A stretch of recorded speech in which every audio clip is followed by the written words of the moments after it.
Yan, magandang hapon mga ka-agri. Ngayon po ay January 20. So ito na po yung seedling tray na ating inilagay noong nakaraan. So mayroon tayong ginawa mga ka-agri na improvise natin.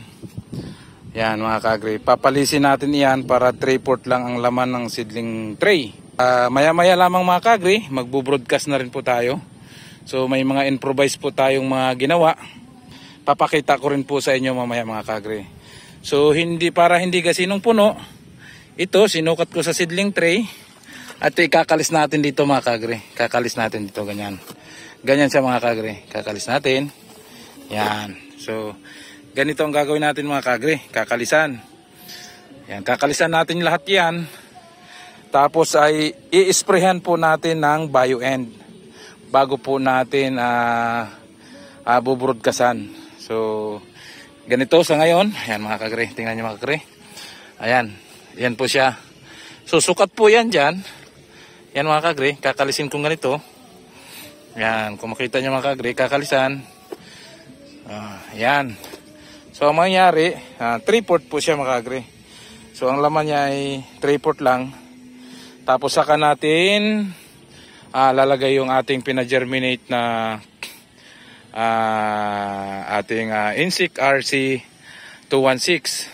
After nating makalis mga ka-agri, ganyan na siya kaganda. So malinis na talaga siya. Gamit lang itong plywood. So pinakamanipis lang ito, ordinary. Ito pinulot lang din po natin mga ka-agri.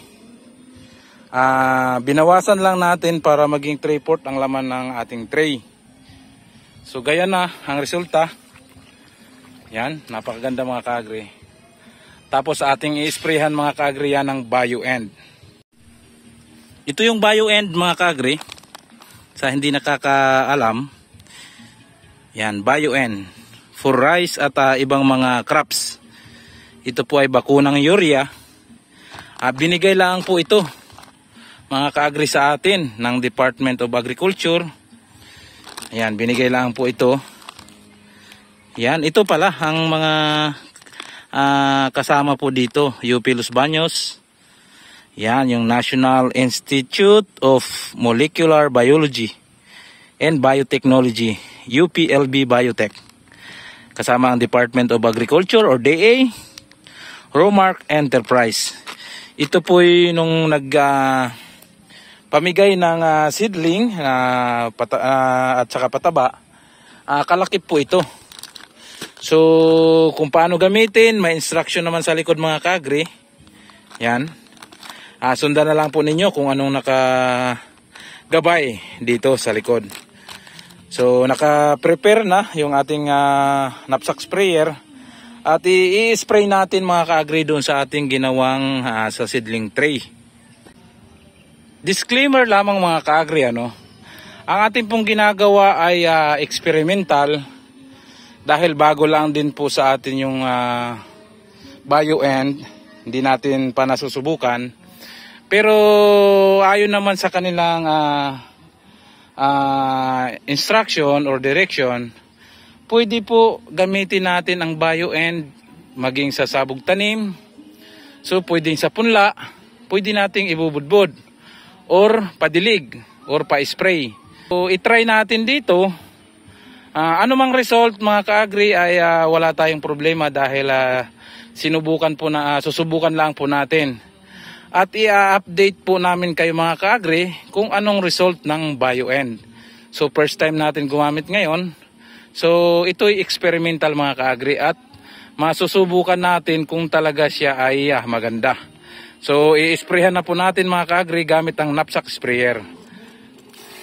Yan mga ka-agri. So, sabi nga ng iba mga ka-agri, ito daw ay nakakabara sa kanilang knapsack sprayer. So, ang i-advise po natin mga ka-agri sa ating mga magsasaka ay tunawin po ninyo ng husto at salain ninyo para wag pong bumara sa nozzle ng inyong spray. So, saktong-sakto mga ka-agri, nadidiligan itong ating seedling tray. And after na mga ka-agri, saka natin mamaya dalakdak or i-broadcast natin yung binhi na ating pina-germinate. Yan, ganito po ang ginagawa natin mga kaagri ha. Tayo po ay experimental mga kaagri. Kaya i-update ko naman kayo regular mga kaagri kung ano ang result sa ating ginawa.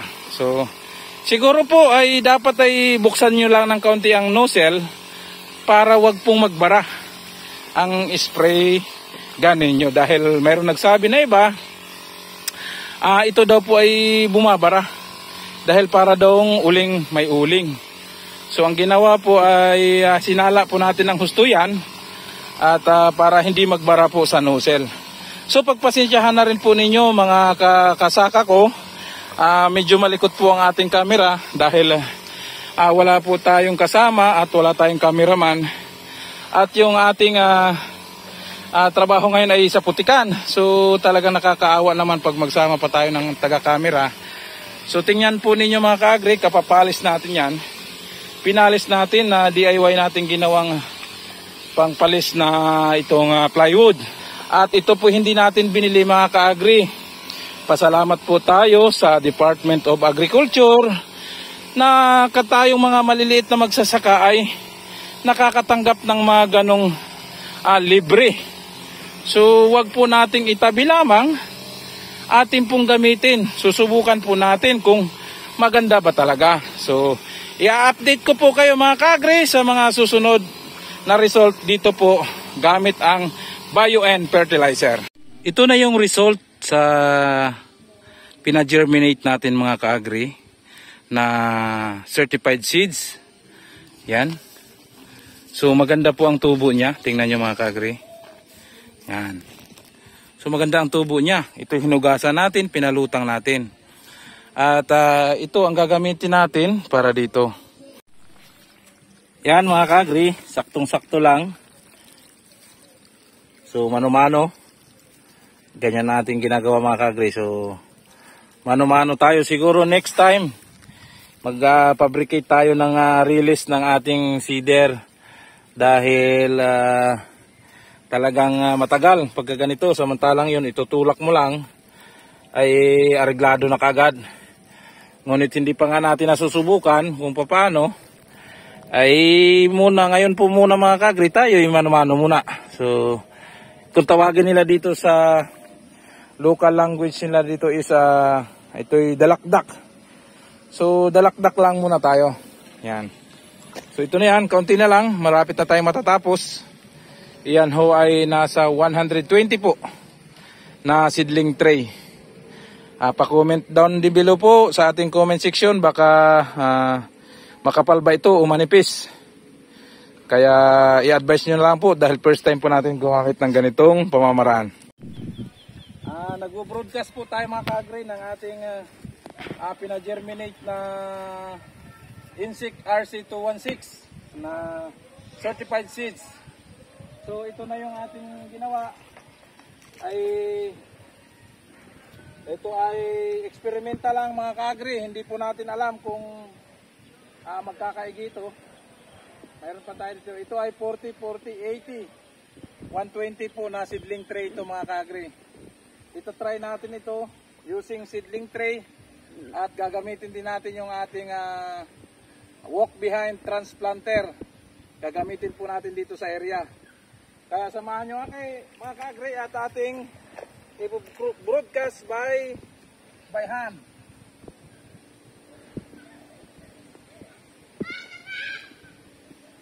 So hindi natin ginamit mga kaagri yung seeder dahil wala po tayong release.